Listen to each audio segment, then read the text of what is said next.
सगळ्यांनी एकदा जोरात म्हणूयात. अरुणगिरीजी महाराज की जय. अरुणगिरीजी महाराज की जय. नमस्कार माझ्या मित्रांनो. आदरणीय गुरुजींच्या चरणाला माझा साष्टांग नमस्कार. नवनाथांपैकी असलेल्या अळंबीनाथ क्षेत्रामध्ये आमचं बऱ्याच दिवसाचं चाललेलं होतं की कुठे असेल मंदिर, कुठे असेल मंदिर. आणि आज आम्ही इथे पोहोचलो.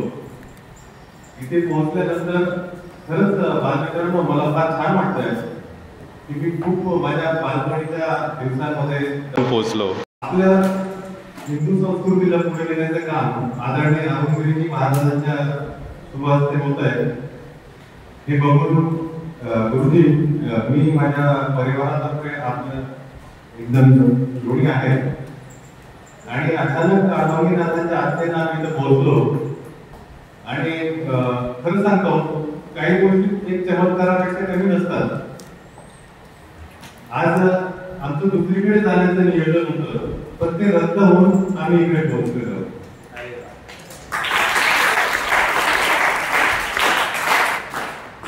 आणि मुलांनो मी सांगतो माऊलींनी ज्ञानेश्वर माऊलींनी सांगितलेलं आहे त्याच्यामध्ये की जो जे वाचशील तो ते लावो. म्हणजे तुम्हाला आणि आम्हाला ज्याला जे पाहिजे ते मिळव अशी समृद्ध संकल्पना माऊलींनी सांगितली. आणि खरंच नाथांच्या आज्ञेशिवाय आणि महाराज काही चांगल्या गोष्टींच्या युग आल्याशिवाय पोहोचतही नाही. मी माझ्या परिवाराच्या वतीने आपल्या सर्वांना शुभेच्छा देतो. आणि आपल्या जीवनामध्ये जसं महाराजांनी सांगितलं की ज्ञान मिळवण्यासाठी कष्ट करावे लागतात. त्रास होतो माणसाला, कंटाळा येतो. चांगल्या गोष्टी शिकताना आणि पुढे जाताना नकोशा वाटतात.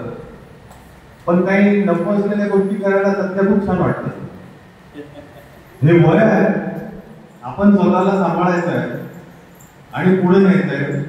आणि तुमच्या सर्वांमध्ये मला एक सशक्त भारत दिसतो. खूप शिका, चांगलं ज्ञान अर्जन करा, चांगल्या नोकऱ्या मिळवा, चांगला पैसा कमवा आणि आपल्या समाजाचं, देशाचं आणि आपल्या गुरुजनांचं, आई वडिलांचं यांचं नाव पुढे करा. एवढं म्हणून मी काय शुभेच्छा. नमस्कार, माझा परिचय देतो. माझं नाव दीपक चंद्रकांत पाटील. मी छत्रपती संभाजीनगर येथून इथे आलेलो आहे. मी एक शासकीय नोकर आहे आणि तिथे सर्व्हिस करतो. आणि माझ्या कुटुंबासह मी इथे दर्शनासाठी आले. नमस्कार, मी CA सायली वर्गर. मी पण संभाजीनगरमधून आलेली आहे. तर मी जास्त काही बोलणार नाही. पण जसं मी ऐकत होते तिथं बसल्यावर की महाराज सांगत होते की गुरुजनांचं ऐकल्यावरच तुम्ही पुढे जाऊ शकता. तर हे एकदम बरोबर आहे.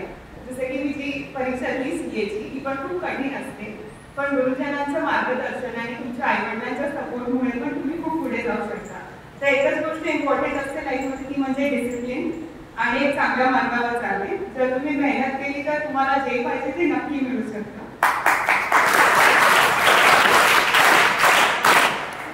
तर काहीच अवघड नाहीये.